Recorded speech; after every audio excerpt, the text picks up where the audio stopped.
আসসালামু আলাইকুম। আমি মোহাম্মদ বিজয় হোসেন, ময়মনসিংহ পলিটেকনিক ইনস্টিটিউট। আমরা গাজীপুর বাংলাদেশ ইঞ্জিনিয়ারিং অটোমেশন সিস্টেমে ইন্টারনি অ্যাটাচমেন্ট করার জন্য আসছি।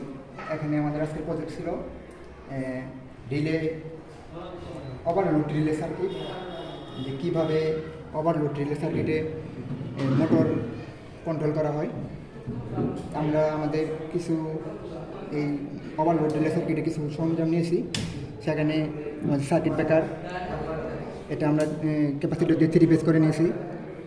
তারপরে একটা ম্যাগনেটিক কন্ডাক্টর, একটা ওভারলোড রিলে, একটা সুইচ আর একটা ইন্ডিকেটর অ্যালার্ম, যার মাধ্যমে আমরা বিপদ সংকেত পাবো।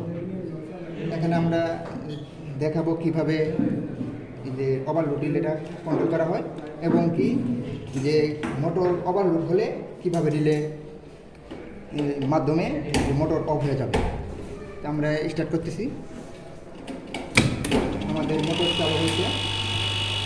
এখন আমরা দেখাবো যে কীভাবে রিলে ওভারলোড কারেন্ট প্রবাহিত হলে যে এই চেঞ্জ হয়ে যাবে, মোটর অফ হয়ে যাবে। আমরা রিলের সাহায্যে